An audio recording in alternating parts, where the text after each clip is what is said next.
بسم اللہ الرحمن الرحیم الحمدللہ رب العالمین والصلاة والسلام علی رسولہ الکریم وعلی آلہ واصحابہ اجمعین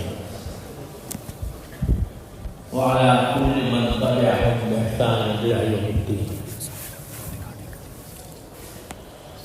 اما بعد، آپ ناظم عالم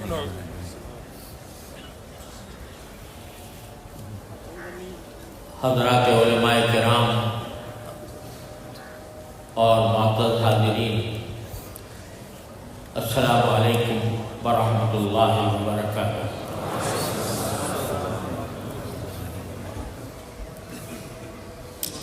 آج ایک ایسے موقع پر اس مبارک جامعہ اشرفیہ میں حاضری ہوئی ہے کہ جس میں ہمارے انتہائی محبوب بھائی حضرت مولانا حافظ عبدالرحیم فضل الرحیم رحمۃ اللہ علیہ کا سانحہ وفات قریب میں پیش آیا ہے. اس کا صدمہ بھی ہے اور اس کے ساتھ یہ جامعہ اشرفیہ کے تعلیمی سال کا اختتام بھی ہے. اور ماشاءاللہ مجھے بتایا گیا کہ 670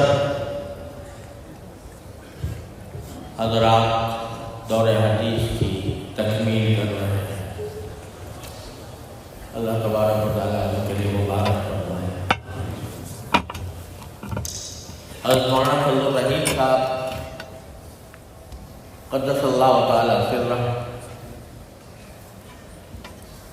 ایسی محبوب شخصیت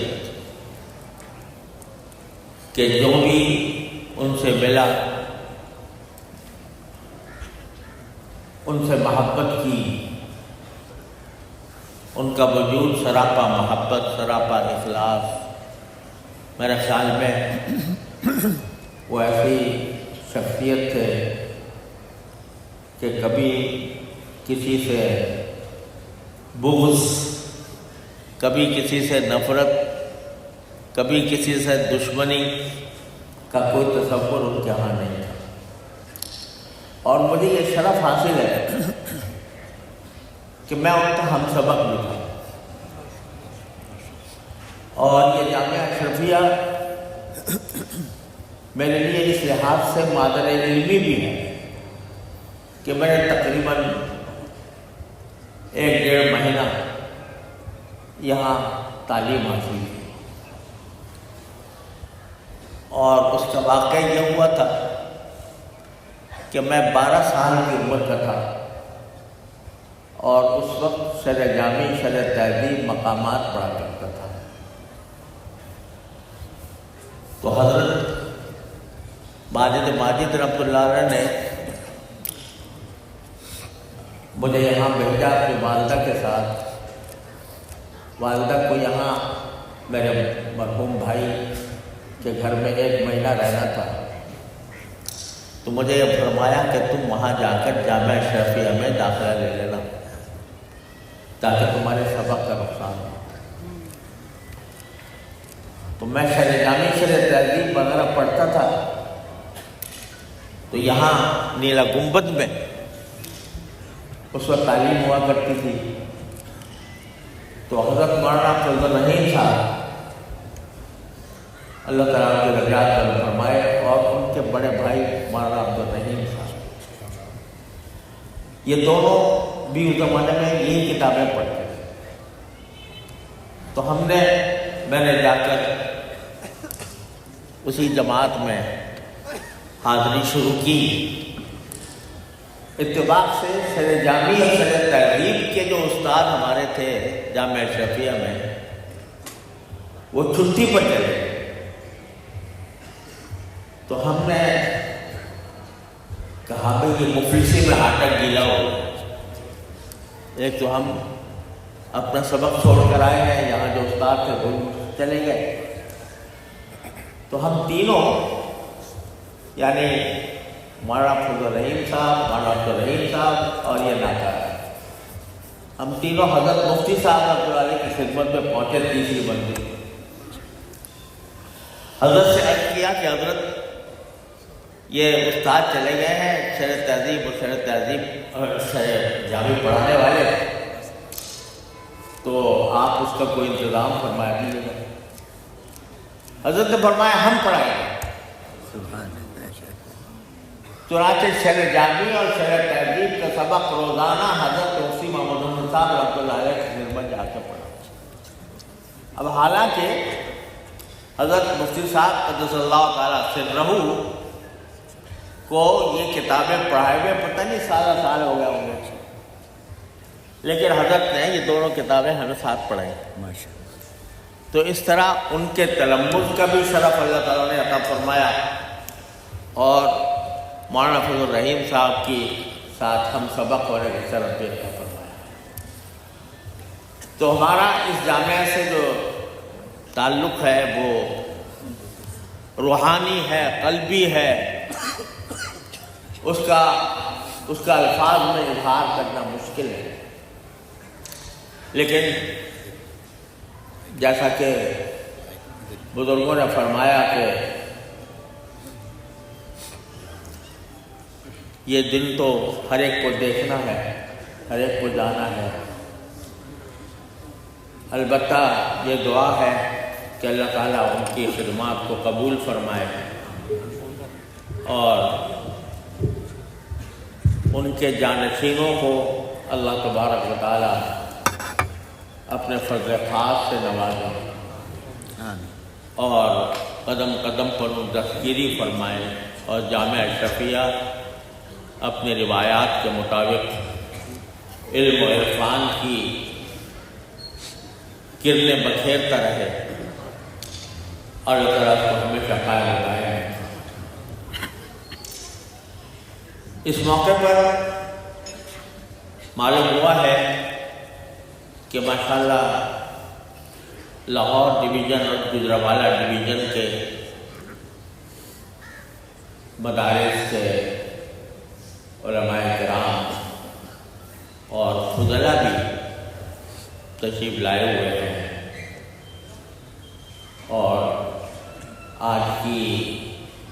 محفل کا جو عنوانات ہیں وہ حضرت مولانا محمد حنیف جالندری صاحب دامت برکاتہم نے بیان فرمائے، اور نہ صرف یہ جو عنوانات بیان فرمائے بلکہ اس کے بارے میں آج انہوں نے جس انداز سے مدارس دینیہ کی حقیقت اور مدارس دینیہ کا توازن، اس کا اعتدال، اور مدارس دینیہ کی خدمات اور اس کے تحفظ کے بارے میں جو باتیں آج انہوں نے کی ہیں، میں سمجھتا ہوں کہ من جانب اللہ ہم کو اس کی توفیق عطا ہوئی، اور حق یہ ہے کہ اس کے بعد کسی مزید اضافے کی ضرورت نہیں۔ اللہ تبارک و تعالیٰ نے ان سے، اللہ تعالیٰ ان کو مدارس دینیہ کی جو خدمت وہ انجام دے رہے ہیں، اور جس انداز سے مدارس دینیہ کا مقدمہ انہوں نے پیچھے بھی لڑا ہے اور اب بھی لڑ رہے ہیں، اللہ تعالیٰ ان کو اس کا بہترین اجر دنیا و آخرت میں عطا فرمائے۔ سچی بات یہ ہے کہ اس کے بعد مجھے ان عنوانات پر کچھ مزید کہنے کی ضرورت نہیں، البتہ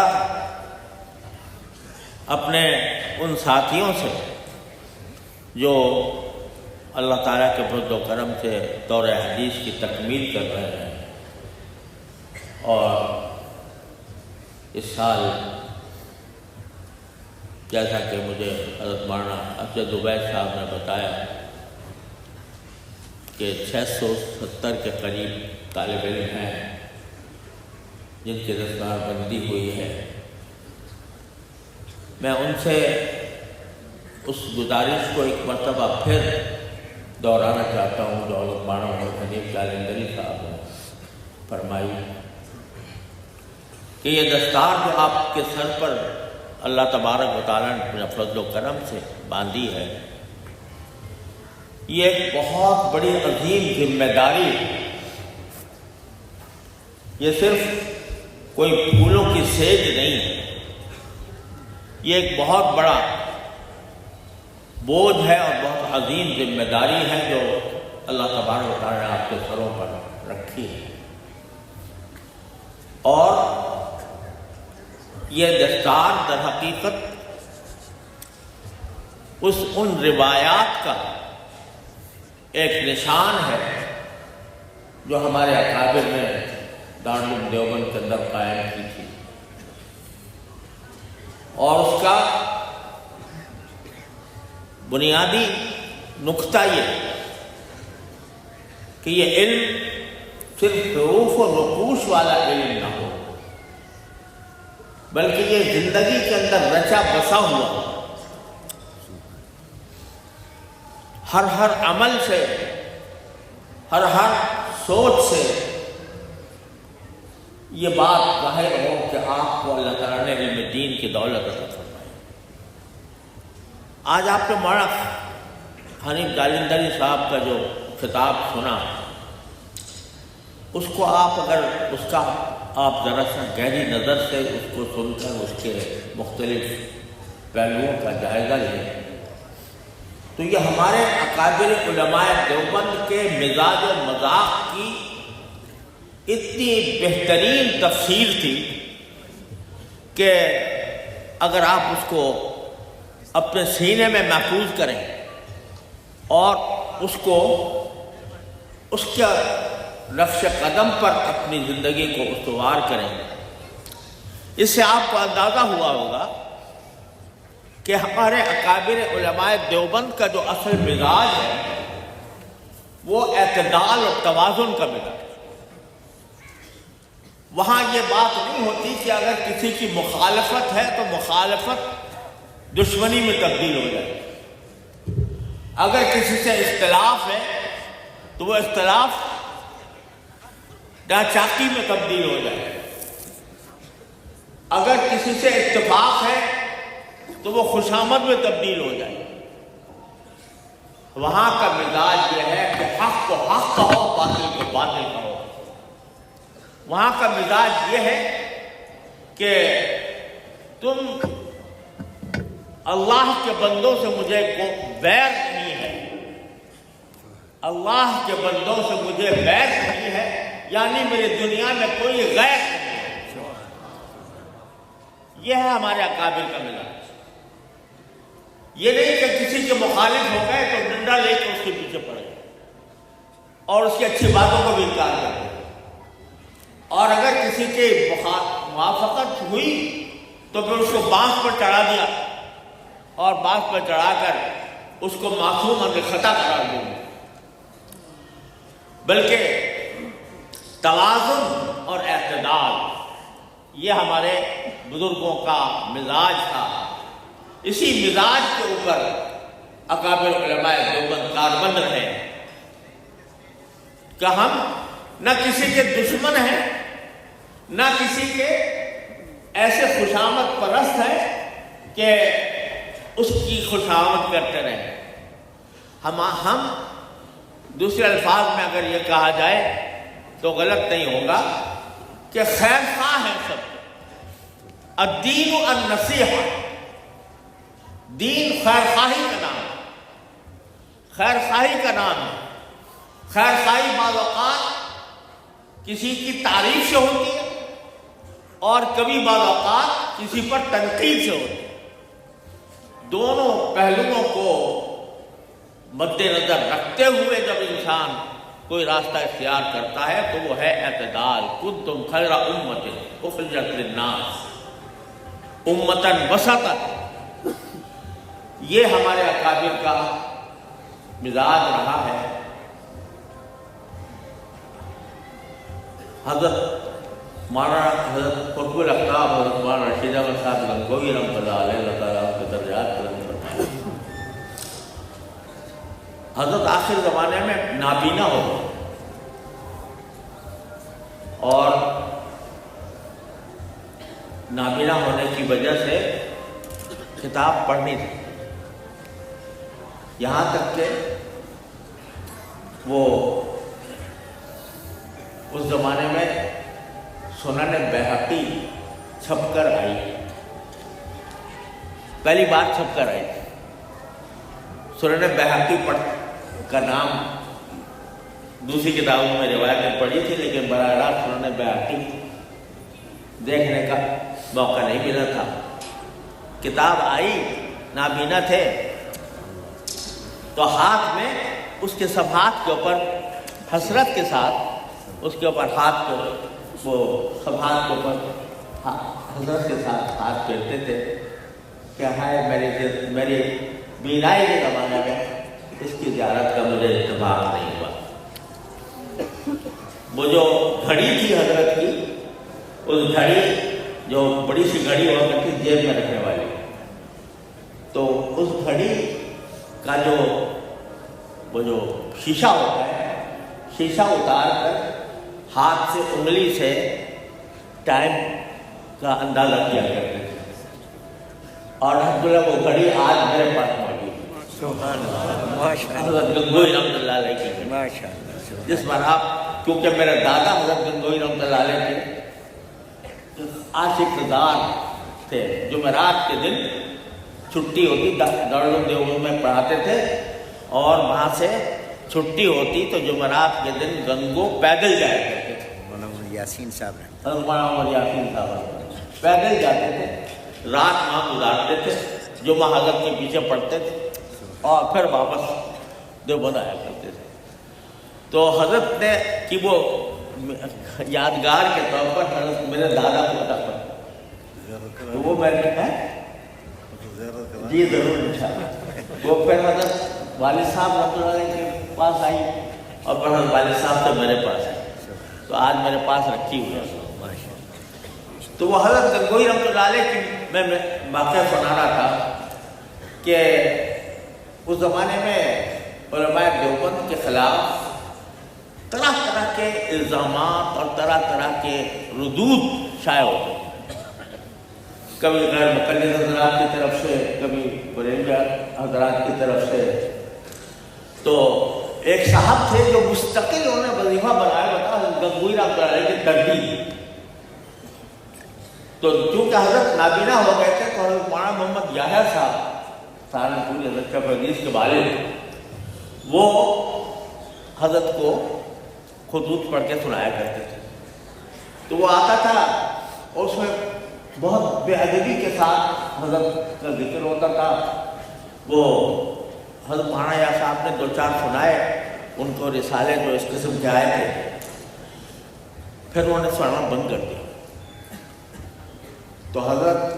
گنگوئی رحمۃ اللہ نے کچھ دنوں کے بعد پوچھا، بھائی مولوی یحییٰ صاحب، وہ ہمارے دوست نے ہمیں یاد کرنا چھوڑ دیا، اللہ ہمارے دوست نے ہمیں یاد کرنا چھوڑ دیا۔ تو حضرت مولانا یحییٰ صاحب نے کہا، حضرت وہ یاد کو کرنا نہیں چھوڑا، وہ آتے ہیں مگر وہ تو گالیوں سے بھرے ہوتے ہیں، آپ کو کیا سنا؟ تو حضرت گنگوئی رحمۃ اللہ نے فرمایا کہ ارے بھائی سنایا کرو، سچی بات ہے، میں تو اس نیت سے سنتا ہوں کہ اگر کوئی میری غلطی اس میں واضح ہو جائے تو اس کو میں سے رجوع کروں، ہم تو اس نیت سے سنتے۔ مخالف جو تکفیر کا فتویٰ دے رہا ہے، کافر قرار دے رہا ہے، اس کا وہ کہتے ہیں کہ میں تو اس نیت سے سنتا ہوں کہ اگر میری کوئی غلطی واضح ہو جائے تو میری اصلاح ہو جائے۔ یہ ہیں قطب الاقطاب دارالعلوم دیوبند کے بانی۔ تو وہ یہ مزاج آپ حضرت نانوتوی سے لے لو، حضرت گنگوئی سے، حضرت مولانا محمد یعقوب نانوتوی، حضرت مولانا شیخ الہند قدس اللہ تعالیٰ کے شیخ الہند رحمۃ اللہ علیہ، جب آج بات آ گئی تو میں سنا دیتا ہوں۔ حضرت مولانا اشرف علی صاحب تھانوی رحمۃ اللہ علیہ، اللہ تعالیٰ ان کو درجات بلند فرمائے، دارالعلوم دیوبند سے فارغ ہو کر کانپور تشریف لے گئے اور کانپور میں درس دیا کرتے تھے، اور تو ان کو وہاں پر اس زمانے میں کچھ معقولات کا بڑا غلبہ تھا، اور جو ہمارے بریلوی دوست ہیں ان میں معقولات کے بڑے بڑے امام تھے وہاں پر، اور یہ سمجھا جاتا تھا کہ دارالعلوم دیوبند جو ہے وہ تو منقولات کی درسگاہ ہے، معقولات کی نہیں ہے، تو معقولات کے علماء وہاں پر زیادہ وہاں کانپور میں معقولات کے علماء تھے، اور وہ بھی کچھ تعلق ان کا بریلوی حضرات سے تھا۔ تو حضرت تھانوی رحمۃ اللہ علیہ نے یہ سوچا کہ ہم اپنے اکابر کو کچھ یہاں پر دعوت دیں تاکہ لوگوں کو پتہ چلے کہ اکابر دیوبند میں معقولات اور منقولات دونوں کا اجتماع ہے۔ تو حضرت تھانوی رحمۃ اللہ علیہ نے حضرت شیخ الہند قدس اللہ تعالیٰ کے طرف ان کو کانپور ایک جلسے کے اندر دعوت دی، حضرت کا بیان۔ اب جب حضرت کا بیان شروع ہوا حضرت شیخ الہند رحمۃ اللہ علیہ کا، تو حضرت مولانا تھانوی سے انتظار میں تھے کہ وہ معقولات کے امام جو ہے وہ آئیں اور سنیں حضرت کی بات۔ تو حضرت نے بیان کرنا شروع کر دیا تھا، اور کچھ معقولی بات بھی اس کے اندر آ گئی۔ اسی دوران وہ حضرات آ کر جلسے میں بیٹھ گئے جن کو سنانا مقصود تھی۔ تو اس وقت حضرت شیخ الہند نے جب ان کو آتے ہوئے دیکھا تو ایک دم سے اپنا بیان بیچ وقت میں آپ دعوت الحمدللہ رب العالمین کہہ کر ختم ہوا۔ حضرت تھانوی رحمۃ اللہ علیہ فرمانے لگے کہ میں نے ختم کیا، میں نے آج کیا یا کسی اور نے کیا کہ حضرت اب تو وقت آیا تھا کہ آپ کا بیان مکمل ہوتا۔ فرمایا کہ ہاں یہی خیال میرے دل میں بھی آیا،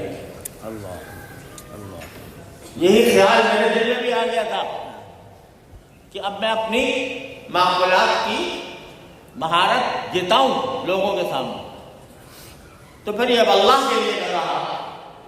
یہ اپنے علم کے اظہار کے لیے ہو، لہذا میں نے بیان کیا۔ آپ اندازہ فرمائیے تو یہ ہمارے اکابر کس بات سے کہ جو کام ہو اللہ کے لیے ہو، اخلاص کے ساتھ ہو، اور ہر وقت اپنی اصلاح کی طرف انسان متوجہ رہے۔ حضرت تھانوی رحمۃ اللہ علیہ ایک مرتبہ واز فرما رہے تھے، تو واز فرماتے ہوئے ایک بات اللہ نے دل میں ڈالی، تو اس پر یہ کہہ دیا کہ آج اب میں آپ کو ایک ایسی بات بتاتا ہوں جو آپ مجھے سے سنیں گے، کسی اور سے شاید تو نہ سن سکیں، اور یہ میں تحدیث نعمت کے طور پر کہہ رہا ہوں کہ اللہ تعالیٰ نے میرے دل میں یہ بات ڈالی ہے، کہیں آپ شاید کسی اور سے نہ سن سکیں۔ یہ جملہ منہ سے نکل گیا، وہی فوراً جلسے کے اندر کہا یہ میں نے کیا کہہ دیا، یہ تو تحدیث نعمت نہیں ہے، یہ تو تعلی ہے۔ استغفر اللہ، میں اللہ تعالیٰ کے سامنے استغفار کرتا ہوں کہ میرے منہ سے ایسا کلمہ نکل گیا جو تعلی کا کلمہ ہے، میں استغفار کرتا ہوں۔ حضرت ہمارے اکابر نے جو مزاج دیا تھا اور جو اللہ تعالیٰ کی رضا کی فکر عطا فرمائی تھی، اخلاص کا جو مقام بخشا تھا، وہ اخلاص کا مقام اصل روح ہے دارالعلوم دیوبند کی اور دارالعلوم دیوبند کے علماء کی۔ آج ہم اس کو فراموش کیے ہوئے ہیں، اس کی وجہ سے ہمارے اخلاص میں اور ہمارے الہیت میں کوئی جگہ، یعنی خود ستائی، خود نمائی، شہرت اور ان چیزوں کی اہمیت ہمارے دلوں میں پیدا ہو گئی ہے، جس کی وجہ سے ہمارے کام میں برکت کا برکت کم ہو رہی ہے۔ تو آپ سے میں گزارش یہ کرنا چاہتا ہوں کہ خدا کے لیے آپ فارغ ہو گئے اور اس کے بعد مانا حنیف صاحب نے کہا کہ وہ کسی اللہ والے سے ضرور تعلق قائم کریں، اور یہ بھی بہت اہم بات ہے۔ لیکن ساتھ ہی میں یہ کہتا ہوں کہ جب تک کسی اللہ والے سے باقاعدہ تعلق قائم ہو، اس وقت تک اس کا قائم مقام ان کے حالات زندگی، ان کے زبانیں، ان کے اخلاق، ان کے عادات، ان کے شمائل اور ان کے ملفوظات اور ان کے مواعظ، اس کو آپ مطالعے میں اس کو حفظ جان بنائیں۔ آپ یہ کام کر لیں گے تو انشاءاللہ کوئی دنیا کی طاقت آپ کو مٹا نہیں سکتی، اللہ کے فضل و کرم سے۔ اس کا آپ ضروری اہتمام فرمائیں کہ اپنے اکابر حضرت نانوتوی، حضرت گنگوہی، حضرت مولانا محمد یعقوب نانوتوی، حضرت مولانا خلیل احمد صاحب سہارنپوری، حضرت مولانا اشرف علی صاحب تھانوی، حضرت مولانا سید حسین احمد صاحب مدنی رحمہ اللہ تعالی جمیعا، ان کے اخلاص کی برکت سے اللہ تبارک و تعالی آپ کے اندر جو پیدا فرمائے۔ میرے والد ماجد حضرت مولانا مفتی محمد شفیع صاحب قدس اللہ تعالیٰ سرہ فرمایا کرتے تھے کہ حضرت مولانا سید حسین احمد صاحب مدنی، شیخ الاسلام حضرت مولانا سید حسین احمد صاحب مدنی رحمۃ اللہ علیہ کو لوگوں نے ان کی جو خدمات تھی سیاست کے میدان میں وہ تو بہت نمایاں ہوئی الحمدللہ، اور ان کو دیکھا لوگوں نے، لیکن وہ فرماتے تھے کہ لوگوں نے ان کی جو للہیت، ان کا جو اخلاص، ان کا جو تزکیہ باطن کی جو صفات تھی، لوگ ان کو فراموش کرتے۔ حضرت فرماتے تھے میں نے، حالانکہ آپ کو پتہ ہے کہ حضرت مولانا سید حسین مدنی رحمۃ اللہ علیہ اور مولانا علامہ شبیر احمد صاحب عثمانی رحمۃ اللہ علیہ کے درمیان پاکستان کے وقت میں اختلاف پیدا ہوا تھا، لیکن میں آپ سے حلفیہ کہتا ہوں کہ پوری اس عرصے میں جتنے میرے فضائل حضرت مدنی رحمۃ اللہ علیہ کے اپنے والد صاحب نے سنے، اتنے کسی اور نے نہیں۔ فرماتے تھے میں نے شیخ الاسلام ایسے نہیں بن گئے، شیخ الاسلام ایسے نہیں بن گئے، میں نے حضرت مدنی رحمۃ اللہ علیہ کو اپنی آنکھوں سے دیکھا کہ حضرت شیخ الاسلام رحمۃ اللہ علیہ کے ہاں گھر میں کوئی تقریب تھی تو گھڑا پانی کا گھڑا سر پہ رکھ کر حضرت شیخ الاسلام رحمۃ اللہ علیہ کے گھر میں لے کے گیا۔ اور میں آپ کو وصیت کرتا ہوں، حضرت مولانا ہمارے عبدالشکور صاحب ترمذی رحمۃ اللہ علیہ تعالیٰ کے درجات بلند فرمائے، انہوں نے کتاب لکھی ہے معارف مدنی، حضرت مدنی قدس اللہ تعالیٰ سرہ کے وہ جو باطنی حالات، تزکیے کے حالات، اخلاص للہ کے حالات، اور اس کو انہوں نے بہت نمایاں طریقے سے ذکر کیا۔ تو میرے بھائیوں، یہ اصل دولت جو ہے، جو اس علم حاصل کرنے کے بعد وہ یہ اصلاح باطن کی ہے، تزکیے کی ہے، اس کو اپنا مقصود حقیقی سمجھو۔ اللہ تعالیٰ اس کی توفیق عطا فرمائے۔ باقی جتنی باتیں مولانا میرے منہ سے مولانا خیر محمد صاحب نکل رہا ہے، مولانا علی تعلیم صاحب نے کہہ دی ہیں، تو اس کے بعد مجھے کچھ اور کہنے کی ضرورت نہیں، صرف ایک بات کا ذکر کر دیتا ہوں کہ ہم سے یہ پوچھا جاتا ہے کہ آپ یہاں سے 670 نکل رہے ہیں، وہاں سے 1200 نکل رہے ہیں، اور پورے وفاق سے 45,000 افراد نکل رہے ہیں، ماشاء اللہ۔ تو ہم سے پوچھتے ہیں بھائی ان کی کھپت کہاں ہوگی، یہ کہاں جائیں گے؟ یہ سوال اس لیے کیا جاتا ہے کہ دماغ میں یہ بات سمائی ہوئی ہے، یہ سمائی ہوئی ہے کہ تعلیم کا اصل مقصد تو پیسہ کمانا ہے۔ تعلیم کا اصل مقصد یہ ہے کہ جتنا زیادہ سے زیادہ پیسہ کماؤ، وہ تمہاری تعلیم کا اصل مقصد ہے۔ آپ کالج، یونیورسٹی، اسکول کسی جگہ بھی جا کر دیکھ لو تو کیا ان سے پوچھو بھائی کیوں پڑھ رہے ہو، تو جواب کیا ملے گا؟ پیسہ کا کیریئر اچھا بنانے کے لیے، پیسہ زیادہ کمانے کے لیے۔ اب اس کا نتیجہ یہ ہے کہ جب پیسہ کمانا مقصود ہوا تو اب جو بھی اس کو زیادہ بولی لگا دے نیلام میں تو وہ اس کے پاس چلے جائے گا۔ ہمارا سارا ٹیلنٹ پاکستان کا باہر گیا ہوا ہے۔ کیوں گیا ہوا ہے؟ کہ مقصود زندگی پیسہ ہے، پیسہ جہاں ملے گا وہاں چلے جائیں گے۔ امریکہ میں، کینیڈا میں، یورپ میں، خلیج میں، ساری دنیا کے اندر ہمارا ٹیلنٹ ہے۔ آج انڈسٹری والے کہتے ہیں کہ ہمارے پاس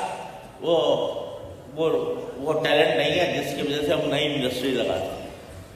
سب باہر گئے۔ اس لیے یہ ہوا ہے کہ پیسے باہر جاتے ملتے ہیں، وہی مقصد تعلیم تھا۔ آپ کسی سے جا کر پوچھو کہ بھائی تم کیوں تعلیم حاصل کر رہے ہو تو کسی کا یہ جواب نہیں ملے گا کہ میں اچھا انسان بننے کے لیے پڑھ رہا ہوں۔ کسی سے یہ جواب نہیں ملے گا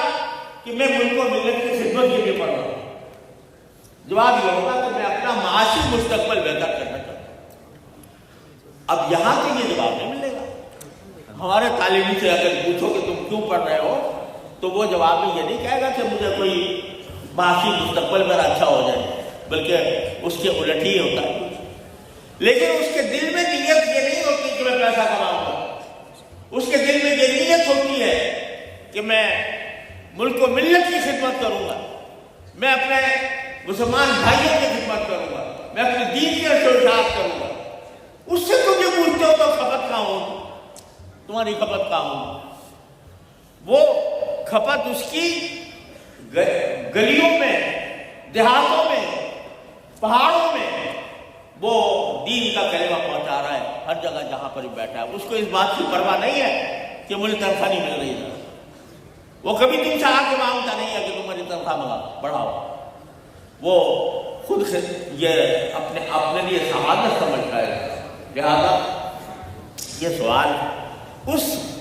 غلط ذہنیت کی بنا پر ہے کہ تعلیم کا مقصد تو زیادہ سے زیادہ پیسہ کمانا۔ الحمدللہ یہ ہے ہی نہیں مقصد، تو الحمدللہ جو مقصد ہے وہ بڑی حد تک الحمدللہ پورا ہو رہا ہے، جیسے مولانا ہنی جالی علی صاحب نے بھی آپ کے سامنے بتایا۔ تو بھائی یہ چند گزارشات میں نے اس لیے کر دی کہ مجھے بھی کچھ نہ کچھ کہنا ہی تھا، ورنہ جو بات تھی وہ ہوئی گئی۔ تو باقی اب آپ حضرات نے فرمایا کہ حدیث مسلسل بالاولی آپ کے سامنے پڑھ دوں، تو میں وہ پڑھ لیتا ہوں کہ یا تو کوئی ساتھی پڑھ لے وہ ساتھی یا پڑھ لو بیٹی، جلدی سے پڑھ لو۔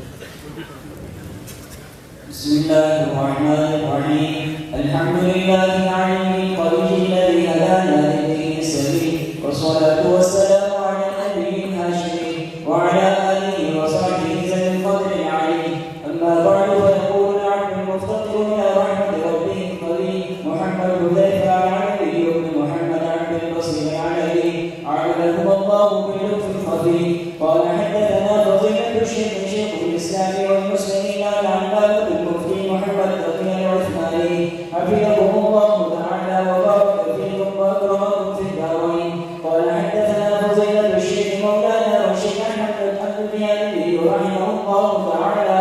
قال حدثنا فضيلة الشيخ مولانا شيخ الإسلام والمسلمين سيد حسين أحمد المدني رحمه الله تعالى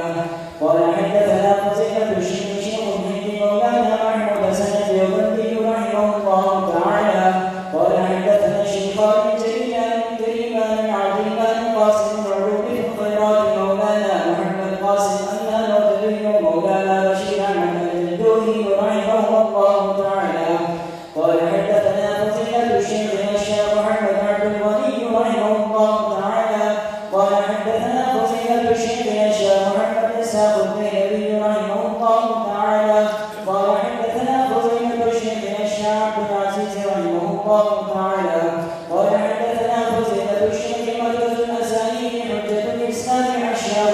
الله أحمد بن عبد الرحيم العمري رحمه الله تعالى قال حدثنا فضيلة الشيخ أبو الطاهر محمد بن إبراهيم الشافعي رحمه الله تعالى قال حدثنا فضيلة الشيخ إبراهيم الكردي رحمه الله تعالى قال حدثنا فضيلة الشيخ أحمد بن خشاش المالكي رحمه الله تعالى قال حدثنا فضيلة الشيخ أبو المواهب أحمد بن عبد القدوس الحنفي رحمه الله تعالى قال حدثنا فضيلة الشيخ شمس الدين محمد بن أحمد الشافعي رحمه الله تعالى قال حدثنا فضيلة الشيخ زين الدين الزكريا رحمه الله تعالى قال حدثنا فضيلة الشيخ الإمام الحافظ وعيد دهره وفريد عصره وزمانه شهاب بن الدين أبو الفضل أحمد بن علي العسقلاني رحمه الله تعالى قال حدثنا فضيلة الشيخ إبراهيم بن أحمد الشافعي رحمه الله تعالى قال حدثنا فضيلة الشيخ أحمد بن أبي طالب رحمه الله تعالى قال حدثنا فضيلة الشيخ سراج بن سعيد بن مبارك الحنفي رحمه الله تعالى قال حدثنا فضيلة الشيخ عبد الأول بن عيسى الرضي رحمه الله تعالى قال حدثنا فضيلة الشيخ أبو الحسن عبد الرحمن بن مظفر الشافعي رحمه الله تعالى قال حدثنا فضيلة الشيخ أبو محمد عبد الله بن أحمد السرخسي رحمه الله تعالى قال حدثنا فضيلة الشيخ أبو عبد الله محمد بن يوسف الشافعي رحمه الله تعالى قال حدثنا الإمام الهمام الحافظ المجد أمير المؤمنين في الحديث أبو عبد الله محمد بن إسماعيل البخاري رحمه الله تعالى رحمة واسعة أنه قال باب قول الله ونضع الموازين القسط ليوم القيامة وأن أعمال بني آدم وقولهم يوزن وقال مجاهد القسطاس والعدل بالربوبية ويقال القسط مصدر المقسط وهو العادل وأما القاصد فهو الجاهل وبه قال حدثنا أحمد بن أشهر قال حدثنا محمد بن فضيل عن عمارة بن القعقاع عن أبي زرعة عن أبي هريرة رضي الله تعالى عنه قال قال النبي صلى الله عليه وسلم كلمتان حبيبتان إلى الرحمن خفيفتان على اللسان ثقيلتان في الميزان سبحان الله وبحمده سبحان الله العظيم.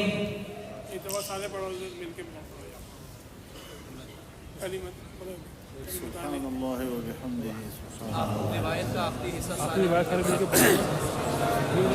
سبحان اللہ وبحمدہ سبحان اللہ سبحان اللہ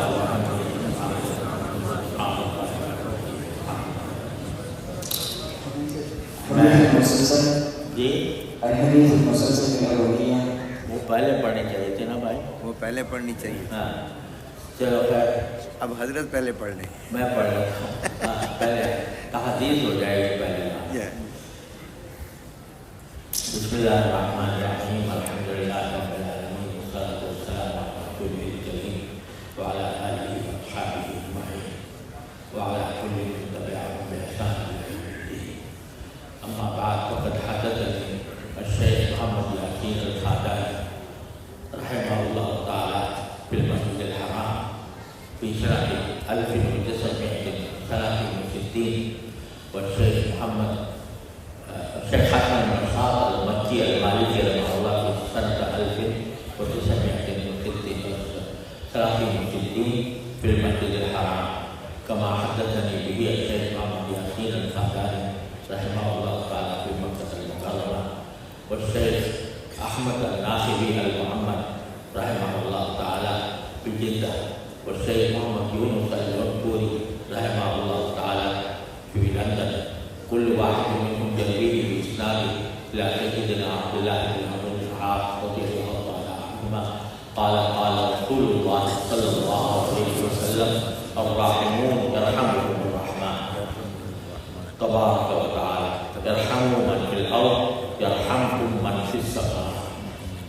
وهذا أول حديث سمعته من هؤلاء الشيوخ وكل واحد منهم يقول هذا أول حديث سمعته من شيخي وهذا التسلسل ينتهي إلى سفيان بن عيينة رحمه الله تعالى. فأنا أجيبكم برواية هذا الحديث بهذا التسلسل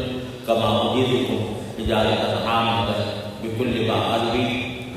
عن مشايخي في باكستان والهند والبلاد العربية،